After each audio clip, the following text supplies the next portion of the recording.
Hi guys, welcome back to our channel. So next match వచ్చేసి RCB versus Lucknow అనమాట. So ఈ రెండు టీమ్స్లో ఏ team win అవుతుంది క్లియర్ కట్గా చూద్దాం.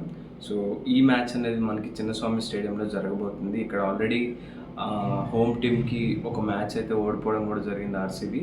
సో విన్నింగ్ స్ట్రీక్ అయితే బ్రేక్ చేశారు. వరుసగా హోమ్ టీమ్స్ గెలిచినా కూడా వీళ్ళు అక్కడ గెలవలేకపోయారు. సో మ్యాచ్ డీటెయిల్స్లోకి వెళ్తే ప్లేయింగ్ 11 అనేది నేను డిస్ప్లే చేస్తున్నా ఆర్సీబీది, అలాగే ఎల్ఎస్జీది మీరు అక్కడ చూడొచ్చు. సో ఒకసారి ఆర్సీబీ గురించి మాట్లాడుకుంటే బౌలింగ్ అయితే కనీసం ఒక్కరు కూడా పెర్ఫార్మెన్స్ బాగాలేదని చెప్పొచ్చు. ఎందుకంటే కన్సిస్టెన్సీ లేదు బౌలింగ్లో, అసలు ప్రాపర్గా ఎవ్వరూ బౌలింగ్ చేయట్లేదు. అందువల్లనే వీళ్ళు మ్యాచెస్ అయితే ఓడిపోతున్నారు.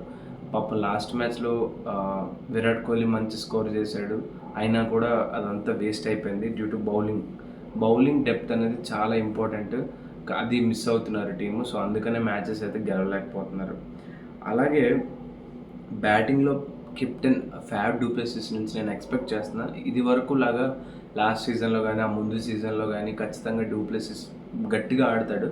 బట్ ఎందుకో ఈ సీజన్ అంత మంచి స్టార్ట్ అయితే ఇవ్వలేకపోతున్నాడని నేను చెప్పొచ్చు. ఎందుకంటే మనం చూసే మ్యాచెస్లో అలా ఉంది. అలాగే పతిదర్ ఒక ఒక సీజన్లోనే బాగా ఆడాడు, ఆ తర్వాత వరుసగా ఫెయిల్ అవుతున్నాడు.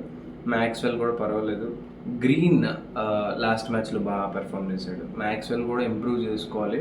ఎందుకంటే టీమ్కి గట్టి స్ట్రాంగ్ బ్యాటింగ్ లైన్ అది డెప్త్ ఉన్నప్పుడు అది ప్రాపర్గా యూటిలైజ్ చేసుకుంటే బెటర్ అని నా ఫీలింగ్.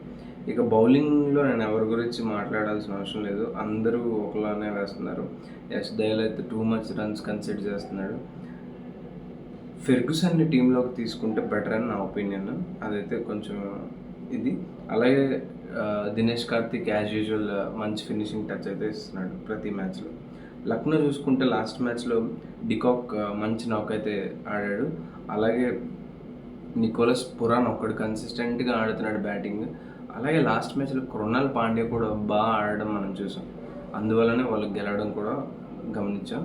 బౌలింగ్లో చూసుకున్నట్లయితే మయాంక్ యాదవ్ మంచి బౌలింగ్ వేశాడు లాస్ట్ మ్యాచ్లో. అలాగే మోసిన్ ఖాన్, తర్వాత నవీనుల్లా హ్యాక్యూ, మిగతా వాళ్ళందరూ పర్వాలేదు అనిపిస్తున్నారు. సో కేఎల్ రాహుల్ నుంచి మంచి నాక్ ఎక్స్పెక్ట్ చేస్తున్నాను. ఇంకా ఇక్కడ చూసుకోవాల్సింది పడిక్కల్ నుంచి చాలా చాలా ఎక్స్పెక్ట్ చేస్తున్నాను. ఎందుకంటే తను సెట్ అయితే మాత్రం చాలా మంచి నాక్ అయితే ఆడతాడు. మరి ఎందుకో ఈ సీజన్లో అంత మంచి నాక్ అయితే నేను చూడలేదు. ఓవరాల్గా ఈ రెండు teams 4 matches head to head ఆడితే ఆర్సీబీ 3 మ్యాచెస్ గెలిచింది, ఎల్ఎస్జీ ఓన్లీ ఒక్క మ్యాచ్ గెలిచింది. సో ఆర్సీబీ బౌలింగ్లో ఏమైనా చేంజెస్ చేస్తారనేది మనం అయితే చూడాల్సిన అవసరం ఉంది.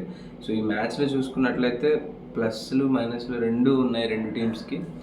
ఎల్ఎస్జీ చూసుకున్నట్లయితే స్టేబుల్ బ్యాటింగ్ ఒకసారి లేదు, ఒకసారి ఆడితే ఒకసారి ఆడట్లేదు.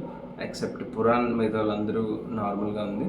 సో ఓవరాల్గా రెండు టీమ్స్ కంపేర్ చేస్తే రేపు బౌలింగ్ చేంజెస్ ఆర్సీబీలో కనిపించే అవకాశం నాకు కనిపిస్తుంది. I'm going with RCB. ఈ మ్యాచ్లో ఆర్సీబీ విన్ అవుతుందని నేను అనుకుంటున్నా. మీరు ఏ టీం విన్ అవుతుందని అనుకుంటారో కింద కామెంట్ సెక్షన్లో మెన్షన్ చేయండి. Thanks for watching this video. Signing off.